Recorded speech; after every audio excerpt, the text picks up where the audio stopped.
The pawn shop receipt was tucked behind the coffee maker, yellow as a warning light. I almost missed it. Would have if I hadn't been wiping down the counter for the third time that week, trying to convince myself that keeping busy was the same as keeping sane. The paper had that waxy thermal feel, numbers printed in fading gray. $380. Date stamped 3 weeks ago. My hands went cold before my brain caught up. I stood there holding the dish rag, water dripping onto the linoleum, and read the item description twice. One 14K gold band, vintage engraved. My wedding ring. Cassie had been living with me for 8 months. Temporarily, she'd said last March, after her landlord sold the building and she couldn't find anything affordable. She was 34, I was 62. I thought we were past this. The apartment felt smaller suddenly, like the walls had inhaled. I set the receipt on the counter, evidence, though I wasn't sure yet what I was building a case for, and walked to my bedroom. The velvet box sat in my nightstand drawer where it had lived for 40 years, tucked beneath my reading glasses and a bottle of ibuprofen. I knew before I opened it. You always know. The depression in the satin lining was still there, the exact shape of the band, like a ghost imprint. I pressed my thumb into it. The fabric was cooler than my skin. My grandmother had carried that ring from Romania in 1952, sewn into the hem of her coat. My mother wore it for 36 years. My ex-husband, Cassie's father, had slipped it on my finger in a courthouse ceremony in 1984, and my grandmother had cried and called it bunna, good, right. I'd worn it through the marriage, through the divorce, through everything after. Not because I was sentimental about David Sr., but because it had never really been about him. It was a through line. Proof that some things survived. I sat on the edge of the bed and tried to remember the last time I'd actually seen the ring. 2 weeks ago? 3? I'd taken it off to do dishes, I always did, and left it on the nightstand. Had it been there the next morning? I couldn't remember. That was the thing about living with someone. You stopped keeping track of your own belongings. You assumed they were safe because they were home. The engraving inside the band was in Romanian, my grandmother's mother tongue. Dragost Veșnică, eternal love. My grandmother had laughed when she first translated it for me. Your great-grandfather was a romantic fool, she'd said, but he meant it. She'd worn it for 62 years. Until the day she died, it never left her finger. And now it was gone. Traded for $380 and whatever dream Cassie had convinced herself was worth it. I called Cassie just after 8. She answered on the 4th ring, voice bright and distracted, traffic noise in the background. Hey, Mom, what's up? I looked at the receipt in my hand. I found something behind the coffee maker. A pause, short enough that anyone else might have missed it. Oh, yeah, I was going to tell you about that.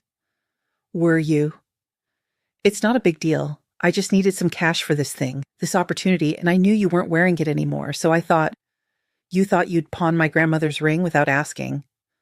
Her sigh was audible. God, don't be dramatic. It's basically still in the family. The shop is holding it. I'm buying it back next month. It's basically a loan. A loan requires asking permission. Mom, seriously, you're making this into a thing. I needed the money. You weren't using it. I was keeping it, I said. That's a use. Another sigh, longer this time. I could hear her shifting the phone, the sound of a car door closing. Look, there's this crypto thing. Jerome's friend is setting up this wallet infrastructure, and if I get in early, like really early, it's going to be huge, like life-changing. I just needed seed money. Jerome was the boyfriend. The crypto thing was the 4th business opportunity in as many months. Before this, it was dropshipping. Before that, a juice cleanse pyramid scheme. Before that, something involving NFTs that she'd explained 3 times, and I still didn't understand. Next month, I said. You'll get it back next month. Yes, I promise. Look, I have to go. We're meeting someone about the thing. I'll be home late. Don't wait up. She hung up before I could answer. I sat on the edge of my bed with the empty box in my lap until the room went dark. I thought about calling her back. Thought about calling David, my son, in Seattle. Thought about calling the pawn shop and asking if I could buy it back myself. But the checking account balance was already low, lower than it had been in years. And I'd asked Cassie to help with rent twice in the past month. Both times she'd said next week. Both times next week had come and gone. Finally, I got up and turned on the light in my sewing room, the second bedroom, the one Cassie had slept in as a child, before it became storage for fabric and half-finished quilts. The shelves were crowded, mason jars of buttons, spools of thread, in 100 colors, stacks of cotton folded by shade. My grandmother's silver thimble usually sat on the middle shelf, next to the pincushion shaped like a tomato. It wasn't there. I checked the floor, checked the table, the windowsill, the drawer where I kept my rotary cutters. Nothing. My chest tightened in a way that had nothing to do with my heart and everything to do with understanding. The thimble was sterling, maybe an ounce of silver. Not worth much, but it had been my grandmother's, and her mother's before that. Cassie knew that. I told her the story a dozen times. I went back to my bedroom and opened my jewelry box, the wooden one with the tilting mirror, the one my mother had given me when I turned 16. The opal pendant was still there. So were the 2 gold bracelets, the garnet brooch, the Art Deco watch. Everything I'd planned to give Cassie someday, when she was ready, when she understood what it meant to receive something that couldn't be replaced. I lifted the opal and held it to the light. It was the size of a quarter, set in gold filigree, with all those impossible colors shifting inside, green and blue and orange, like a sunset trapped in stone. My mother had worn it every Sunday for 36 years. Never took it off except to sleep. When she died, the hospice nurse had unclasped it and pressed it into my palm, still warm. "She wanted you to have this," the nurse had said. I'd worn it exactly once to my mother's funeral. It had felt too heavy, like I was wearing grief around my neck. I set it back in the box and closed the lid carefully. In my mind, I saw Cassie at 7, sitting beside me at the sewing table, her tongue poking out in concentration as she tried to thread a needle. She'd held the thimble up to the light and called it Grandma's magic hat.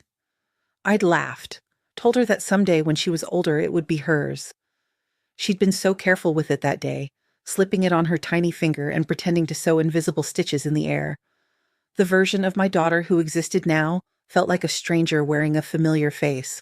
I made tea, sat at the kitchen table with my laptop, typed how to value antique jewelry into the search bar, and watched the results populate. Estate buyers, appraisers, auction houses. I clicked through them slowly, methodically, the way I used to grade essays, looking for what was there and what was missing. The word heirloom kept appearing. I thought about what that meant. An object passed down, earned by being family.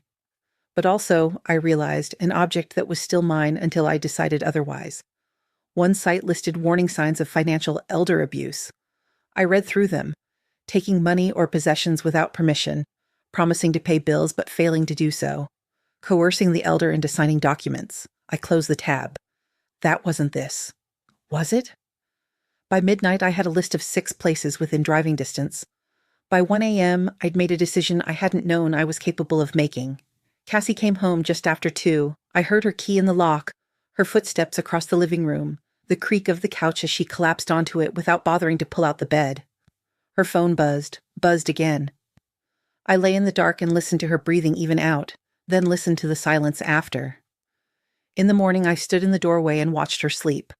Her arm was flung over her face, phone plugged in beside her on the floor. She looked young like this, undefended.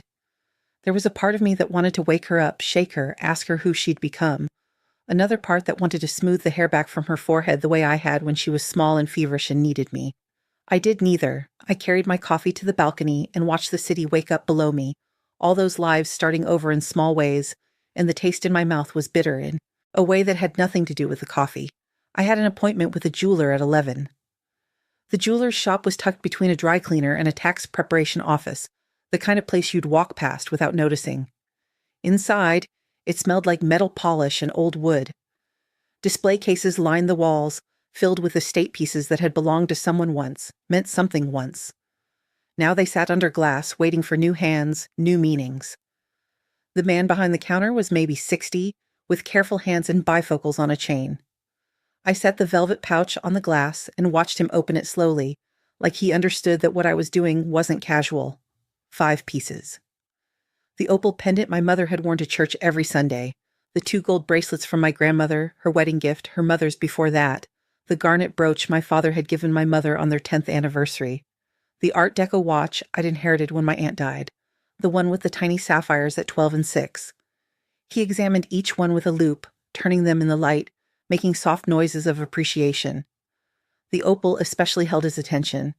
He spent a full minute just looking at it, rotating it under his magnifying glass. "Beautiful craftsmanship," he said finally. The opal, especially. Australian stone, if I am not mistaken. 1920s, judging by the setting. See this filigree work? They don't make them like this anymore. I nodded. My throat was tight. And these bracelets? Romanian, yes. My grandmother's, I managed. She brought them from Bucharest. He looked up at me then, and something passed across his face. Recognition, maybe. Or just kindness. These are family pieces. Yes. And you're sure you want to sell them? I hesitated. Was I sure? The opal had survived 36 years on my mother's body. The bracelets had crossed an ocean. The watch had kept time through 2 generations. These weren't just objects, they were proof that we'd existed, that we'd mattered. But they couldn't pay the electric bill. I'm sure, I said. He wrote figures on a pad, added them, showed me the total. 2,400, perhaps more at auction, but that takes time. And if I sold them today? He looked at me over his bifocals. Something in his face gentled. Same price. I don't lowball people who need the money. The number was bigger than I'd expected. Bigger than the rent I was behind on. Bigger than the 3 months of utilities I'd been juggling on credit. Bigger than the $380 my wedding ring had bought. Thank you, I said. I need to think about it. He nodded and carefully repacked each piece, handed me the pouch. Take your time. These have waited this long, they'll wait a bit longer. I walked back to my car with the pouch in my purse and my hands steady on the wheel, and I knew I was lying. I wasn't going to think about it. I'd already decided. At lunch, Margot asked if I'd heard from David, my son, Cassie's younger brother, the one who'd moved to Seattle for a tech job and called every Sunday like clockwork. I mentioned the ring, not the jewelry, not yet, just the ring. Margot's face went hard in the way only a best friend's can. You're not actually going to let her get away with that. I stirred my soup, watched the broth swirl around the spoon. I'm thinking about it. Elena. I know. She stole from you. I know. And you're just going to what? Forgive her? Pretend it didn't happen? I didn't say that. Margot reached across the table and squeezed my hand. Her grip was firm, grounding. What are you going to do? I set down my spoon, met her eyes. Something. I don't know what yet. But I did. I was starting to. That night, Cassie was in a good mood. She'd spent the day with Jerome, and apparently things were really coming together with the crypto thing. She talked about Costa Rica, a trip they were planning, some kind of wellness retreat that cost more than my monthly rent. Yoga at sunrise, meditation workshops, organic meals prepared by a private chef. She showed me pictures on her phone, white sand beaches, infinity pools, thatched roof bungalows. It's only $3,000 for the week, she said, which is actually a steal when you factor in everything that's included. I was washing lettuce at the sink, watching water run through the colander. $3,000. My rent was $1,400. I did the math in my head. Sounds nice, I said. Right? So I just need to come up with the deposit. It's $200. I can Venmo you back as soon as I set down the colander and turned to look at her. No. She blinked. What? No, I can't spot you $200. Mom, it's just for a few weeks. I'll pay you back when the crypto thing pays out. Jerome's friend says we're looking at returns in the next... No, Cassie. Her mouth opened, closed. She looked genuinely confused, like I'd started speaking a language she didn't recognize. Are you serious right now? Yes. It's $200. Which I don't have to give you. She stared at me for a long moment, something shifting behind her eyes. Disbelief, maybe, or the first edge of anger. Wow, okay, I see how it is. How what is? You're still mad about the ring. This has nothing to do with the ring. Bullshit. You've been weird all week. I turned back to the sink, started tearing lettuce into pieces, each motion deliberate. I've been weird because I'm trying to figure out how to pay my bills, which you said you'd help with. 3 months ago. I told you the money's coming. When? Silence. That's what I thought.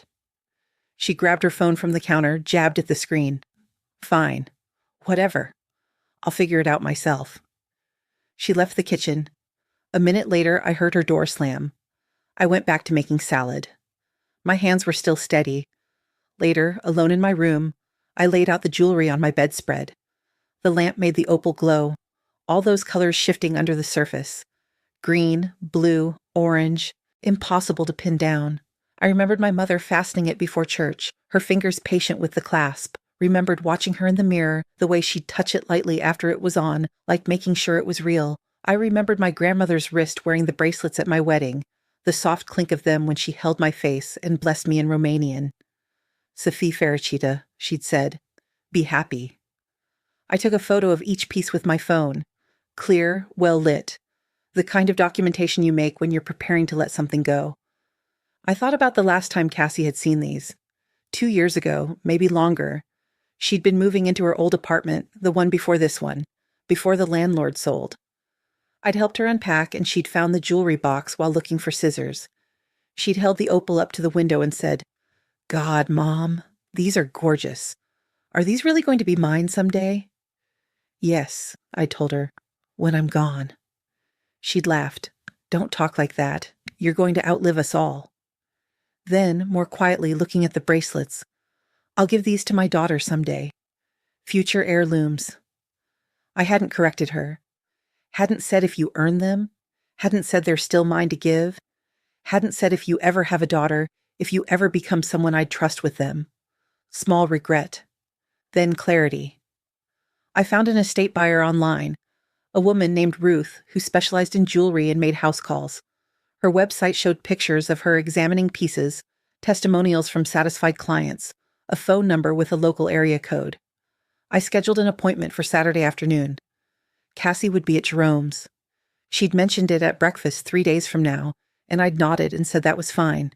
I closed the laptop, put the jewelry back in the box, lay down in the dark, and waited for guilt to arrive. It didn't come. I slept better that night than I had in months. Saturday came. Ruth arrived at 2 o'clock, exactly on time, with a leather case and a business-like warmth that made me trust her immediately. She was younger than me, 50 maybe, with gray threaded through her dark hair and a firm handshake. She wore simple gold studs and a wedding band worn thin with time.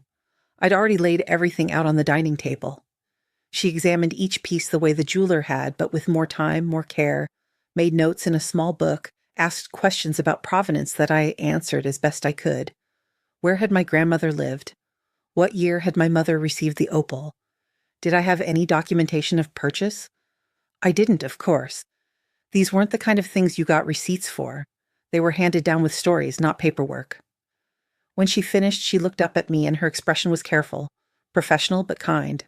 These are lovely, really lovely. Well preserved. The opal alone is worth quite a bit. The color play is exceptional and the setting is pristine. She named a figure, then another, for the bracelets, the brooch, the watch. Added them up. $2,800 for the collection. I can write you a check today. I felt something loosen in my chest. $2,800. Yes, that's a fair market price. I could consign them, try for more, but that would take time. Months, probably. I'll take it, I said. The check, today. She wrote it without hesitation, without asking why I was selling, without any of the judgment I'd feared. Packed each piece carefully in soft cloth and placed them in her case. At the door, she paused. I hope you're okay, she said. I am, I told her, and realized I meant it. I really am. After she left, I stood in the middle of the living room, holding the empty velvet pouch. It weighed nothing. All that history, all those generations, reduced to a scrap of fabric and a check in my purse. I walked to my bedroom and placed the pouch in the drawer where the ring box used to be. Symmetry. Then I made tea and sat down with my laptop and paid 3 months of overdue bills. The checking account balance climbed back above the red line. Back to safe. Back to breathing room. I felt lighter than I had in a year. Cassie came home Sunday evening chattering about Jerome's mother's house in Malibu, how they'd spent the day at the beach, how she was so close to having the money for Costa Rica. She'd found an investor, apparently, someone who believed in the vision. I made dinner, pasta with marinara, nothing fancy, and listened and responded in single sentences. She didn't ask about my weekend, didn't notice the jewelry box was gone from my dresser, though she walked past my open bedroom door twice. I realized, watching her scroll through her phone while I chopped vegetables for a salad, that she hadn't really looked at me, really looked, in years. I was background. A place to sleep, a source of occasional money, a problem to solve later. "Did you ever get my ring back?" I asked. Casual, curious. She didn't look up. "Still working on it, Mom." The knife hit the cutting board in a steady rhythm. Thunk, thunk, thunk. I didn't ask again. That week I took inventory of what remained. My books, 3 shelves of them, poetry and history and novels I collected over 40 years. My quilts, some finished, some still in pieces waiting for time I never seemed to have. My sewing machine, my grandmother's, and now mine. My ability to pay rent without panic. My ability to sleep without jolting awake at 3 a.m., doing math in my head. David called on Sunday, same as always, and I didn't mention any of it. He asked about Cassie, if she was still with me, if she was doing okay. I said yes to both, which was true in the most literal sense. He asked if I was okay. "I'm fine," I said, and meant it more than I had in months. Thursday evening, I was washing dishes when I heard Cassie in my bedroom. Heard a drawer open. Close. Open again. Then her footsteps, faster now, crossing to the kitchen. She appeared in the doorway holding the empty velvet pouch. Her face was pale, eyes wide. "Mom?" Her voice had an edge I recognized. The edge that meant she already knew the answer but needed me to say it out loud. "Where's Grandma's opal?" I didn't turn around. Kept washing the pot in my hands, watching soap suds slide down the sides, swirl toward the drain. "I sold them." Silence. Then, "What?" "The opal, the bracelets, the watch, the brooch. I sold all of it." "You?" Her voice spiked. "Those were mine." I set down the pot, dried my hands on the towel, each finger deliberately, turned to face her. "No," I said quietly. "They were mine to give." Past tense. Her face cycled through shock, disbelief, something that might have been anger or might have been fear. Her hands were shaking. The empty pouch trembled in her grip. "You're punishing me." "I'm paying my bills." "This is about the ring." "This is about the rent you promised to help with 3 months ago." "This is about the electric bill I asked you to cover in September." "This is about the fact that you took something that wasn't yours and expected me to be fine with it." She stared at me. The pouch dangled from her hand, and I wondered if she even remembered what had been inside it, if she could name all 5 pieces, if she knew which bracelet had been my grandmother's wedding gift and which had been her mother's. "I was going to get it back," she said, quieter now, almost pleading. "When?" She had no answer. I waited. The silence was loud, broken only by the drip of the faucet, the hum of the refrigerator, all the small sounds of a life continuing. Finally, she said, "How much did you get?" "Enough." "How much, Mom?" "Enough to pay the bills you said you'd help with. Enough to keep the lights on. Enough." She stood there holding the empty pouch like it might still contain something if she looked hard enough. Her jaw was tight, her eyes red-rimmed but dry. No tears. Not yet. "You should have told me things were that bad," she said finally. I turned back to the sink, picked up the pot again. "I did tell you. 3 times. I thought you were exaggerating." "I know." The water ran hot over my hands. I watched steam rise from the sink and thought about all the conversations we'd had in this kitchen over the past 8 months. Her promises to chip in that never materialized. Her assurances that the money was coming soon. The way she'd nod and say, "I know, Mom, I know," and then ask if I could cover her phone bill, just this once, just until the end of the week. "This is insane," Cassie said behind me. "Those were family heirlooms. They were supposed to stay in the family." "They were jewelry," I said, "and I needed to eat." "God, you're so dramatic. You're not starving." I set the pot in the dish rack, turned off the water, turned around slowly. "No," I said. "I'm not, because I sold the jewelry." She opened her mouth, closed it. The pouch slipped from her fingers and landed on the floor with no sound at all. "I can't believe you did this," she whispered. "I can't believe I had to." We looked at each other across the kitchen, and I saw the exact moment she understood. Not the bills, not the money. She still didn't understand that, might never understand it.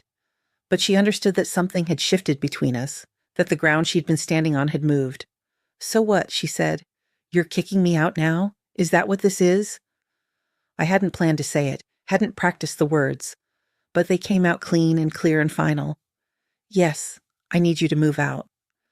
By the end of the month. Her face went white. You're serious. I'm serious. Where am I supposed to go? I don't know, Cassie, but you'll figure it out. You always do. I don't have any money. Then maybe you shouldn't have spent $380 on a crypto scheme. The words hung in the air between us, sharp-edged and true. She flinched like I'd slapped her. That was different, she said. How? It was an investment. It was my ring, I said. And you took it without asking. And then you lied about getting it back. I didn't lie. You did, actually. I called the pawn shop. They sold it 2 weeks ago. Her mouth opened. Nothing came out. I watched her face cycle through surprise, guilt, defense, and finally land on something that looked almost like shame. Almost. You could have bought it back, she said quietly. You had the money from the jewelry. You could have. I could have paid my rent, I interrupted, which is what I did. I chose the bills. And myself. So you just gave up on it. On something that mattered. No, I said. I gave up on waiting for you to fix what you broke.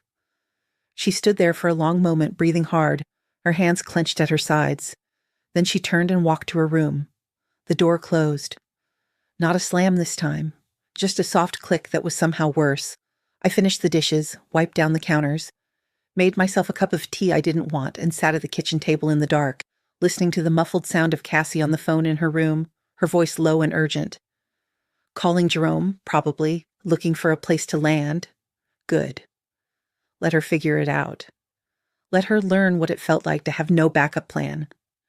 The tea grew cold in my hands. I poured it down the sink and went to bed. I couldn't sleep. Every time I closed my eyes, I saw the opal, those colors shifting in the light. Saw my mother's hands fastening the clasp.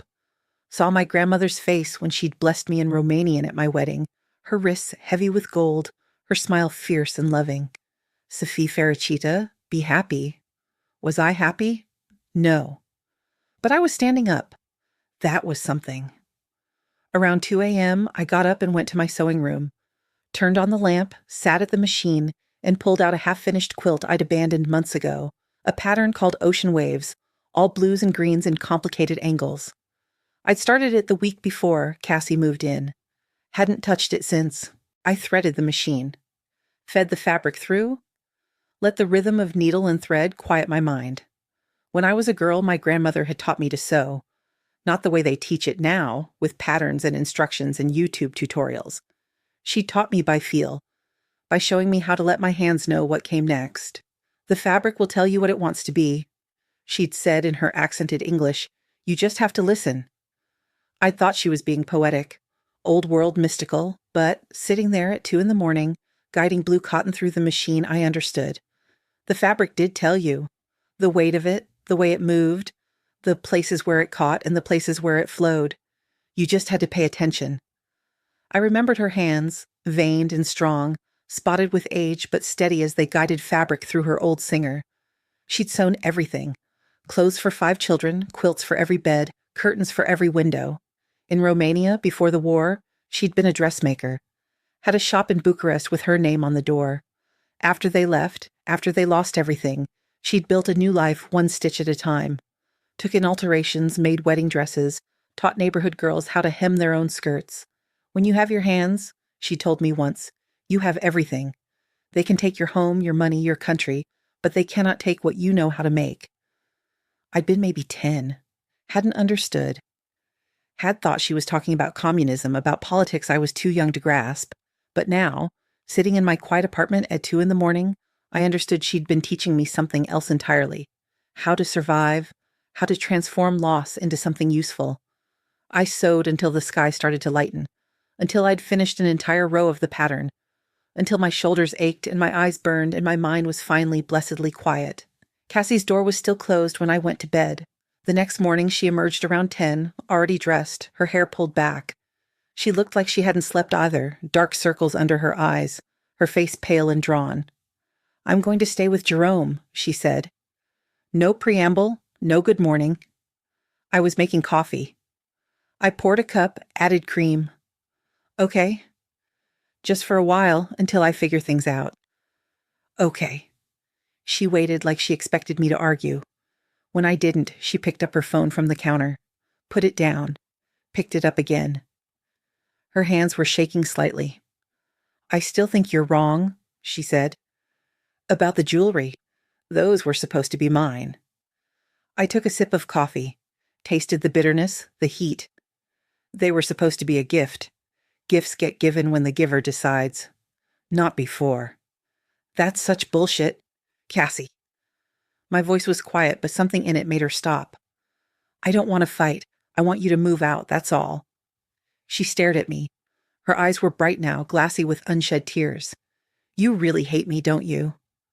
The question caught me off guard. I set down my cup carefully, looked at my daughter, really looked at her, saw the woman she was and the girl she'd been, and all the years between that had led us to this moment in this kitchen. No, I said. I don't hate you, but I can't keep rescuing you from yourself. I never asked you to rescue me. You asked me for money, for a place to live, for help with bills you never paid. That's asking for rescue, whether you call it that or not. Her jaw tightened. So what am I supposed to do? Just figure it out on my own? That's your solution? Yes, I said simply. That's exactly what you're supposed to do, because I did it. Your grandmother did it. We all had to figure it out. That's different. How? How is it different? She opened her mouth, closed it, had no answer. I felt something crack open in my chest then. Not anger, not satisfaction. Something sadder and more complicated. The realization that I'd been enabling her for years. That every time I'd made an exception, every time I'd covered a bill or offered a place to stay just temporarily, I'd been teaching her that she didn't have to be responsible, that someone would always catch her. I love you, I said, but loving you doesn't mean I have to let you take advantage of me. She grabbed her purse from the back of the chair, slung it over her shoulder with more force than necessary. I'll be back for my stuff later. Take your time. You have until the end of the month. She left without saying goodbye. I heard the door slam. There it was, finally, the anger she'd been holding back. The building shook slightly, then silence. I stood in the kitchen with my coffee and looked around the apartment. Sunlight was streaming through the window, making patterns on the floor. Dust motes hung suspended in the light. Everything looked sharper somehow, clearer. It already felt bigger. Like I could breathe again. Sure. What could go wrong? 3 days passed. Cassie texted once, coming by tomorrow for some clothes. I texted back, okay. She came and went while I was at the grocery store. I noticed she'd taken her sheets, her towels, half the contents of the bathroom cabinet, the shampoo and conditioner she'd bought but never offered to share, the face cream I'd been using when mine ran out. I didn't mind. Just noted it, filed it away in the catalog of small thefts I'd been quietly accumulating for months. The living room looked strange without her things. There was a dent in the couch cushion where she used to sit, scrolling through her phone for hours. A lighter square on the wall where she'd hung a poster of some band I'd never heard of. But strange in a good way, like the apartment was slowly remembering that it was mine.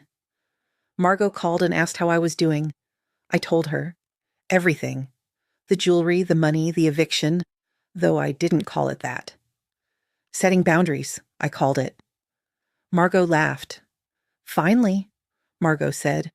I was wondering when you'd grow a spine about this. That's harsh. It's true. She's been walking all over you for months. Years, if we're being honest. She's my daughter. Which means you're allowed to have boundaries. Maybe especially because she's your daughter.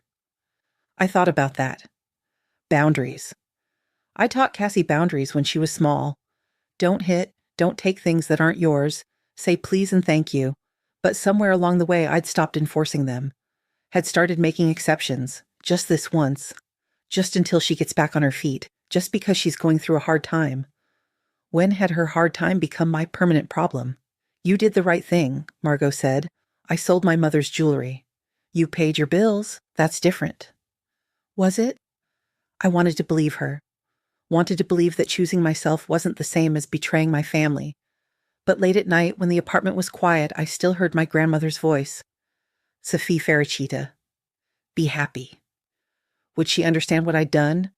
Or would she think I'd failed some fundamental test of motherhood, of family, of keeping what mattered close?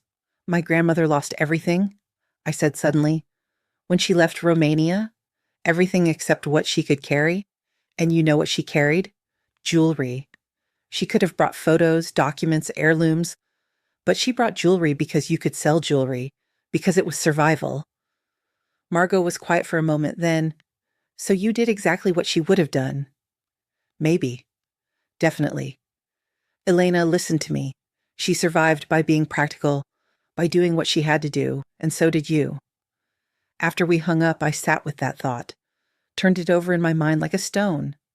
My grandmother had carried that ring across an ocean not because it was sentimental, but because it was currency, because it was a way to start over if she needed to. And I'd done the same thing, used what I had to survive. She would understand. I had to believe that. David called on Sunday, same as always. This time I told him. All of it. The ring, the jewelry, Cassie moving out. He listened without interrupting, and when I finished, there was a long silence on the line. "Mom," he said finally, "I'm so sorry." "For what?" "That you had to do that. That she put you in that position. That I wasn't there to help. You have your own life, honey. You have Sarah, the new house, the job. I didn't want to burden you with, I'm your son. It's not a burden." His voice was firm. "Do you need money? I can send you something today." "No," I said, and meant it. "I'm okay now, really."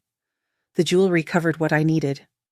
"Still, let me help, please. Even if it's just a little, let me do something." I hesitated. Pride wanted me to say no, but there was something else underneath the pride, something that felt like relief, like maybe it was okay to accept help. Like maybe I'd spent so much time taking care of everyone else that I'd forgotten I was allowed to be taken care of too. My mind flashed to all the times I'd refused help, from Margot, from neighbors, from the other teachers when I taught middle school. "I'm fine," I'd always said. "I can manage." Like needing help was a character flaw. Like asking for it made me weak. But David was offering. Freely.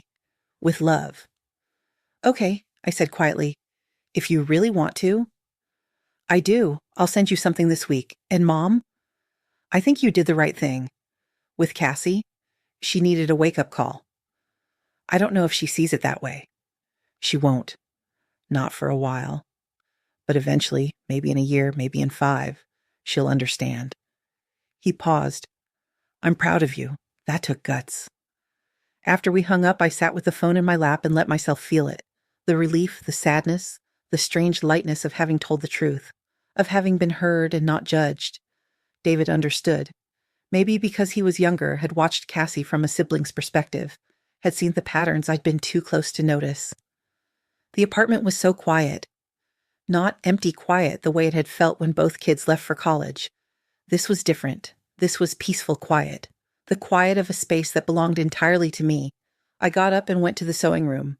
Pulled out the Ocean Waves quilt. It was more than half done now. Another week and I'd be able to bind it, finish it, have something whole and complete and entirely mine. I ran my hands over the fabric, feeling the texture of the stitches, the places where the seams met. Imperfect, but strong. Like me. I sat down at the machine and got to work. Cassie came back on a Tuesday mid-afternoon with Jerome's truck and 2 of his friends. I heard them in the living room, heard furniture scraping, boxes being stacked. Heavy footsteps, male laughter, Jerome's voice giving directions. I stayed in my bedroom with the door half closed, not hiding exactly, but not engaging either. Giving her space, giving myself space. At one point she knocked. "Yeah?" She opened the door a crack. Didn't quite meet my eyes. "I just wanted to say, I'm taking the stuff from the living room, the bookshelf and the lamp. I bought those." "Okay. And the microwave and those bowls from Target." "Fine." A pause. She shifted her weight, looked at the floor. "And I'm sorry. About taking the ring. I really was going to get it back." I looked at her. Really looked. She meant it, I could tell. But meaning it and understanding it were 2 different things. Meaning it was easy. Understanding required something else. Something she wasn't ready for yet. "I know you believe that," I said. "But it's gone now. So it doesn't matter what you were going to do." She nodded slowly, bit her lip. Are you ever going to forgive me? I considered the question. Forgiveness. What did that even mean? Forgetting? Pretending it hadn't happened? Or just deciding not to let it poison the future? I don't know yet, I said honestly. Ask me in a year. Something flickered across her face. Hurt, maybe, or acceptance. Hard to tell. Okay, fair. She closed the door. I heard her go back to the living room, heard the murmur of voices, things being wrapped and packed. 30 minutes later, I heard the truck start up, heard them drive away. The sound faded gradually, swallowed by traffic and distance. When I came out, the living room looked strange. Empty corners where furniture used to be. Lighter rectangles on the wall where her posters had hung. The faint smell of her perfume still lingering, mixed with dust and the must of disturbed space. But also, more space, more air, more room to breathe and move and exist without navigating around someone else's chaos. I walked through the apartment slowly, taking inventory. What was gone, what remained. The couch was still here, and my reading chair, and the bookshelf my father had built 40 years ago. The kitchen table where I'd fed my children breakfast every morning, where I'd graded papers late into the night, where I'd sat alone after the divorce and figured out how to start over. It felt like after a storm, the landscape changed, but still recognizable. Still home. Maybe even more so. I made dinner for one. Pasta with olive oil and garlic, a simple salad. Ate on the couch with a book, something I hadn't done in months because Cassie was always there, always watching TV or on her phone or talking to Jerome. The silence was profound. I could hear my own thoughts, could hear the pages turning, the occasional car passing outside, the building settling around me. I went to bed early and slept through the night for the first time in weeks. The days took on a new rhythm. I woke when I wanted, not when Cassie's alarm went off. Made coffee without having to navigate around someone else's mess. Came home from errands to an apartment that looked exactly as I'd left it. Small things, tiny freedoms, but they added up to something significant. I started cooking again. Real cooking, not just throwing together whatever was fastest. Tried new recipes, experimented with spices, made dishes I'd loved as a child that Cassie had always wrinkled her nose at. Stuffed cabbage rolls, chicken paprikash, my grandmother's plum dumplings that took all afternoon but tasted like memory itself. I invited Margot over for dinner. We ate at the kitchen table with candles, like adults, like people who had time for civilized things. She brought wine and stories from her book club, and we laughed until my sides hurt. You look different, she said at one point, studying my face across the table. Lighter? I feel lighter. It suits you. I thought about that after she left, stood in front of the bathroom mirror and looked at myself. Really looked. The lines around my eyes were the same. The gray in my hair hadn't changed, but something in my expression was different. Less tense, less brace for the next crisis. I looked like myself again. The next Saturday, I woke up with an idea. I got dressed and drove downtown to a jeweler I'd never been to before, say, small place, locally owned, with a window display of simple modern pieces. Nothing ornate, nothing heavy with history, just clean lines and honest materials. Inside, a young woman greeted me, mid-20s maybe, with kind eyes and a genuine smile. Can I help you find something? I'm looking for a ring, I said. For myself. Something simple, something new. Her smile widened. I love that. Are we celebrating something? I thought about it. Was I celebrating? Or grieving? Or just moving forward? Yes, I said. I'm celebrating myself. She led me to a case of silver bands. Plain, elegant, some with tiny stones inset, others completely smooth. I tried on 6 or 7, feeling the weight of them, the fit. How they looked on my hand, not my left hand, where the wedding ring had been, but my right. A different finger, a different purpose. Finally found one, a thin band with a small blue stone, no bigger than a grain of rice. It caught the light when I moved my hand, throwing tiny sparks of color. Aquamarine, the woman said. Your birthstone? March, yes. It's supposed to bring clarity, courage, new beginnings. She smiled. Seems appropriate. I looked at the ring on my finger. It was nothing like my wedding ring. Nothing like my grandmother's ring. It was entirely its own thing, mine. Chosen. New. I'll take it, I said. She wrapped it in tissue paper, placed it in a small box. I paid with the money David had sent, which felt right somehow. One generation helping another. A different kind of inheritance, not objects passed down, but love translated into freedom, into the ability to choose myself. At home, I opened the box and slid the ring onto my right hand properly, in better light. Not my left. That belonged to the past, to the ring that was gone, to the marriage that had ended, to the woman I'd been. But my right hand was present. Future. Mine. It fit perfectly. I held my hand up to the window, watched the stone catch the afternoon sun, thought about all the hands this ring would never pass through, all the daughters and granddaughters who would never inherit it. But that was okay. Some things weren't meant to be heirlooms. Some things were just meant to be. That evening, Margot texted, "Coffee tomorrow?" "Yes," I texted back. "My treat?" We met at our usual place, a cafe 2 blocks from my apartment with good lattes and terrible Wi-Fi. Margot hugged me at the door, held on a little longer than usual. She smelled like her familiar perfume, like comfort and constancy. "You look good," she said, pulling back to study my face. "Rested?" "I've been sleeping." Funny what happens when you're not constantly stressed about money. We ordered lattes for both of us, and I added a slice of lemon cake because why not, and found a table by the window. The cafe was busy, full of weekend energy, people meeting and laughing and living their lives. I showed her the ring. She held my hand, examining it in the light. "It's beautiful," she said. "Simple. Perfect for you." "I bought it for myself." "Even better. To new heirlooms." I laughed, lifted my paper cup. "To things that are just mine." We toasted and it felt ceremonial somehow. An ending and a beginning at once, the closing of one chapter and the opening of another. "Have you heard from her?" Margot asked after a moment.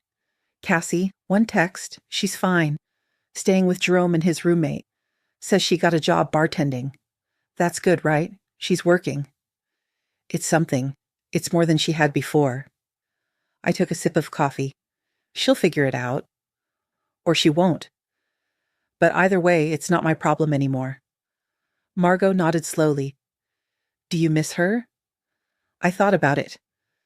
Did I miss the daughter I'd raised? The one who used to curl up next to me on the couch and tell me about her day? The one who'd helped me make cookies at Christmas, who'd laughed at my terrible jokes, who'd hugged me goodbye on her first day of high school and whispered, "I love you, Mom," like it was a secret? Yes. Always. That version of Cassie lived in my heart like a photograph, forever young, forever mine. But did I miss the version who'd been living with me these past 8 months? The one who took without asking and promised without following through? The one who saw me as a resource rather than a person? "No," I said. "Not really." Is that terrible? It's honest. We sat in comfortable silence for a while, watching people pass on the sidewalk outside. Young couples holding hands, families with strollers, teenagers clustered in laughing groups, old men with newspapers, women with shopping bags, a guy on a skateboard weaving through the crowd. All those lives unfolding, each one complicated in ways no one else could see. "She'll come around," Margot said eventually, "or she won't. But either way, you'll be okay." "I know," I said. And I did. The certainty of it settled in my chest, solid and real. I would be okay. Was already okay, actually. Better than okay. I was free. The weeks passed. October slid into November. The air turned cold, and I pulled my winter coats from storage, found a $20 bill in one pocket that I'd forgotten about. Small gift from past Elena to present Elena. I bought fresh flowers with it, set them on the kitchen table in a mason jar. They lasted almost 2 weeks. I finished the Ocean Waves quilt and started a new one, a pattern I designed myself, geometric shapes in jewel tones, sapphire and emerald and ruby. No pastels, no safe colors, bold and bright and unapologetic. I worked on it in the evenings, in the quiet of the sewing room, letting my hands know what came next. Sometimes I put on music, Romanian folk songs my grandmother used to hum, or jazz, or nothing at all. Just the sound of the machine, the fabric moving through my hands, the building settling around me. David sent money every 2 weeks without fail. I tried to refuse at first, but he insisted, and eventually I stopped arguing, put it toward groceries, toward the electric bill, toward rebuilding the savings I'd depleted, started a small emergency fund just in case. It felt strange to accept help, but also good. Like maybe I'd been carrying too much alone for too long. Like maybe asking for help wasn't weakness, It was wisdom. Cassie texted occasionally, short updates like weather reports from a distant country, got promoted to head bartender. Jerome and I broke up, but I'm fine. Found a studio apartment, moving in next month. I responded with single sentences, neutral and kind, but not effusive. Congrats. Sorry to hear that. That's great. She never asked about the jewelry, never mentioned the ring. I wondered if she thought about it. If she lay awake some nights and felt the weight of what she'd taken, what I'd sold. If she understood yet that actions had consequences, that trust once broken took years to rebuild. Or if she'd already moved on, already convinced herself it wasn't that big of a deal, already rewritten the story in her mind so she was less culpable and I was more unreasonable. I didn't ask, wasn't sure I wanted to know. In early December she called. I almost didn't answer, saw her name on the screen and felt that old reflexive tightening in my chest, that bracing for whatever crisis came next. But I picked up. Hey, she said. Her voice sounded different, steadier, maybe, or just older. How are you? I'm good. How are you? Good. Busy. The bar's crazy this time of year. Holiday parties, office groups, everyone drinking too much and tipping badly. A pause. I was thinking, maybe we could have coffee sometime. I'd like to see you. I looked around the apartment, my space, my quiet, my peace. The quilt folded over the back of the couch, the book on the coffee table, the new plant I'd bought for the windowsill that was actually thriving because I remembered to water it. Okay, I said. Let me check my calendar and get back to you. Sure, yeah. Whenever works. We said goodbye. I didn't check my calendar, didn't text her back that day or the next, or the day after. Would eventually, probably, when I was ready. When enough time had passed that I could sit across from her without feeling that knot of resentment and hurt and love all tangled together in my throat. For now, I had the evening to myself. A quilt to finish, a book to read. A life to live that was entirely blessedly mine. On Christmas Eve, I wrapped the quilt I'd finished, the geometric one, the jewel tones. I'd intended to keep it. Had made it for myself, for my own bed, to wrap around my shoulders on cold mornings. But as I folded it, as I ran my hands over the stitching I'd done in dozens of quiet evenings, I realized I wanted to give it to David, wanted him to have something I'd made with these hands, with this heart. Something that cost me time and care and attention, but not history, not ghosts, just present tense love, stitched into fabric. I shipped it priority mail with a card that said simply, for your new home. Love, Mom. He called 2 days later, his voice thick with emotion. Mom, it's beautiful, really. I don't even know what to say. You don't have to say anything. I'm hanging it in the living room. Sarah says it's the most beautiful quilt she's ever seen. She wants to know if you take commissions. He laughed. Seriously, though, thank you. This means everything. After we hung up, I stood in the sewing room and looked at the shelves. All that fabric, all those possibilities. All the things I could still make. For myself, for others, for no reason except that I wanted to. No obligation, no legacy to uphold. Just the pleasure of creating something that didn't exist before. The empty velvet pouch sat on the corner of my desk. I'd kept it there since that first night, hadn't hidden it away. It was evidence of something, not loss exactly, but transformation. The space where something used to be, now filled with something else. Something harder to name, but easier to carry. I picked it up. Ran my thumb over the soft fabric, worn smooth from generations of use. It smelled faintly of jewelry polish and time. I thought about putting it away, storing it in a drawer somewhere. But no, I wanted it here. Wanted the reminder. I set it back on the desk, walked to the window. Outside, the city was lit up for the holidays. Strings of lights on balconies, trees glowing in windows. A light snow was starting to fall, the flakes small and hesitant, not sure yet if they were ready to commit. All those lives continuing in their lit-up boxes, all those small acts of survival and hope and choosing to keep going. I thought about my grandmother, about the ring she'd carried across an ocean, sewn into her coat hem, about my mother, about the opal she'd worn every Sunday, about all the women who'd come before me and all the choices they'd made to survive, the compromises, the sacrifices, the things they'd held onto and the things they'd let go. They would understand, I thought. They would forgive me. And even if they wouldn't, I would forgive myself, because I'd done what they taught me. I'd survived. I'd chosen myself. I'd stitched something new from the scraps of what remained. I turned from the window, made tea, sat down at my sewing machine, pulled out new fabric, a deep purple, shot through with silver threads that caught the light. Started a new project. Something small, something just for me.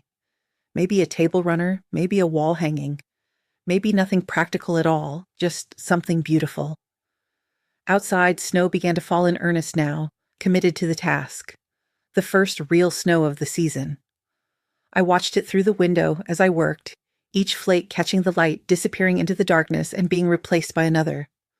The cycle continuing, the world transforming itself one small piece at a time. The empty velvet pouch sat on my desk. A reminder, a witness, a promise that some things could be let go and you could still be whole. That inheritance wasn't just about what you received, it was about what you chose to keep and what you had the courage to release. I sewed until my hands ached, until the tea went cold, until the fabric told me what it wanted to be. And I listened, the way my grandmother had taught me, the way I was teaching myself now, all over again, in this quiet apartment with its empty spaces and new freedoms. One stitch at a time, one choice at a time, one breath at a time. Whole,